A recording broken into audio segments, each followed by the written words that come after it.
Have you ever asked yourself why Canada doesn't have its own dedicated tech tree in World of Warships?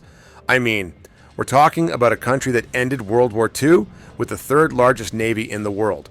But in-game, we've only got three premiums: HMCS Haida, HMCS Huron, and HMCS Yukon. That's it. Hey everyone, welcome back to the channel. It's Normal Guy of the North here. Today we're going to dive deep into 5 solid reasons why Canada deserves a full tech tree of its own in World of Warships. Not just premiums, not just tucked into the Commonwealth, a real Canadian line, from Tier I all the way to Tier 10. Along the way, I'll show you a sample destroyer line, some unique premiums like the captured German submarines, U-190 and U-889, and even ideas for Canadian commanders. Let's get into it. First and foremost, history. When the Royal Canadian Navy was founded in 1910, it had just 2 cruisers. Fast forward to the end of World War II, and Canada had over 1,140 commissioned vessels. That's everything from corvettes and frigates to destroyers, cruisers, and even aircraft carriers. The RCN escorted over 25,000 convoys, sank or captured 27 German U-boats, and protected more than 182 million tons of vital supplies. It suffered 24 ships lost and nearly 2,000 sailors killed in action. And here's the kicker. By 1945, the RCN was the 3rd largest navy in the world, right behind the US Navy and the Royal Navy. Now compare that to nations in WOWUS that already have tech trees. France. Its navy was split after 1940 with much of it scuttled or captured. Yet in-game, France has a destroyer line, a cruiser line, and a battleship line. Italy. Knocked out of the war in 1943, but in WOWUS, Italy has cruisers, battleships, and destroyers all the way to Tier 10. Pan America representing nations like Argentina and Brazil that had only a handful of capital ships between them, but they still got a line. If France, Italy, and Pan America qualify, then surely Canada, with its vast wartime fleet and enormous contribution to Allied victory, more than deserves its own. Second, let's talk gameplay. The Canadian fleet was built around convoy escort and submarine hunting. That was its bread and butter. Ships like the River-class destroyers and frigates, and the legendary tribal-class ships like Haida and Huron were loaded with depth charges, squid mortars, sonar, and radar. In-game, that gives Wargaming the chance to create something we don't currently have: an ASW-focused destroyer line. Imagine Canadian destroyers with faster reloading depth charges, unique hydroacoustic consumables, improved spotting against subs, slightly weaker torpedoes or main guns compared to IJN or Soviet lines, but balanced with escort utility. This would carve out a new identity in the destroyer meta.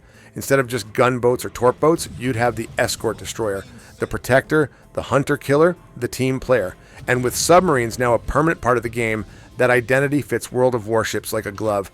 Third, the community wants this. Every Canada Day, the forums, Reddit, and YouTube comments blow up with requests for more Canadian ships. Streams showcasing Haida, Huron, or Yukon get fantastic engagement. Haida herself is one of the most popular Tier 7 premiums in the game, but right now, Canadian players don't have a line to grind. They don't have captain synergy.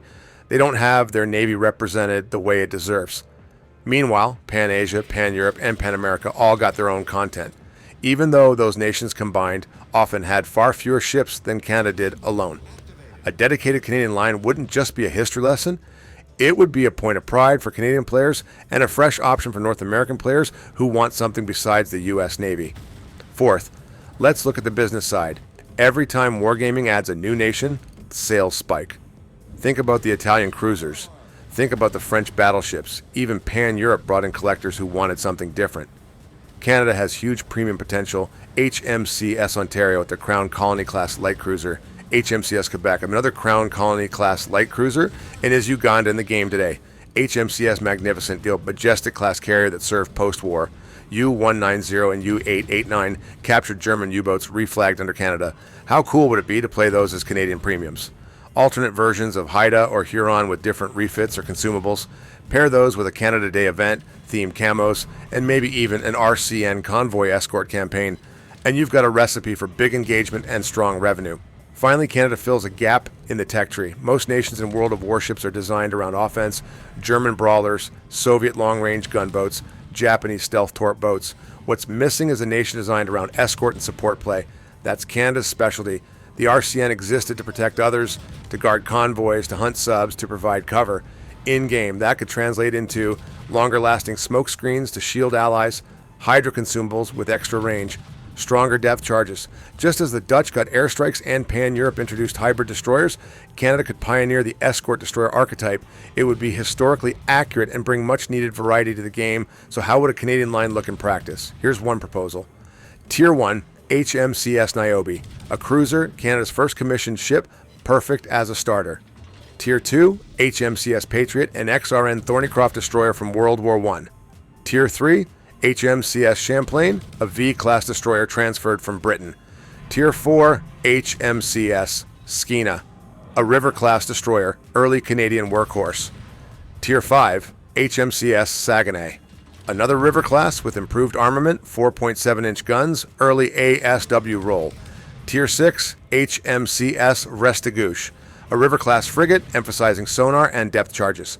Tier 7 HMCS Haida, already in-game, famous tribal class, fast-firing guns and solid torpedoes. Tier 8 HMCS Iroquois, a late-war tribal class with enhanced ASW, more modern radar. Tier 9 HMCS Micmac, the first tribal class destroyer actually built in Canada, completed after the war, featuring heavier AA. Tier 10 HMCS St. Laurent, Canada's first purpose-built post-war destroyer escort, with advanced ASW mortars, sonar, and modernized AA. This line alone would be unique, historical, and competitive, all while telling the story of Canada's Navy from World War I through the Cold War. And on top of that, HMCS Ontario and HMCS Quebec as a Tier 8 cruisers, HMCS Magnificent as a Tier 8 carrier, U-190 and U-889 as Tier 8 submarines, captured from Germany and flown under the Canadian flag. That's a premium lineup that collectors would jump on instantly. You could even have unique Canadian commanders like Rear Admiral Harry DeWolf, famous for Arctic operations, could grant unique ASW bonuses. Commodore Leonard Murray, the only Canadian to command an Allied theater in World War II, could offer convoy-style talents like boosted hydro or improved smoke duration. Voiceovers could be by Potato Quality or myself, a member of the Royal Canadian Navy who is old but still alive. These would be the cherry on top, giving Canadian players and history buffs worldwide something to get excited about. So let's wrap it up. 5 solid reasons Canada deserves a line in World of Warships. Canada had the 3rd largest navy of World War II. It brings unique anti-submarine warfare-focused gameplay. The community has been asking for it. It's an economic opportunity with premiums and events. It fills a gameplay gap with the escort destroyer archetype, and with ships like Haida, Huron, Yukon, Saguenay, Iroquois, Ontario, Magnificent, U-190, and U-889. The history and hardware are there. If Pan-Asia, Pan-Europe, and Pan-America have full lines, then Canada, with its massive wartime fleet and incredible history, absolutely deserves one too. What do you think? Should the Royal Canadian Navy finally get its own line in World of Warships? Drop your thoughts in the comments below. Thanks for watching, I do appreciate it, and please feel free to click on the videos on your screen for more World of Warships content. But as always, take care, stay safe, and I wish you all the best. See you in the next one, and bye for now.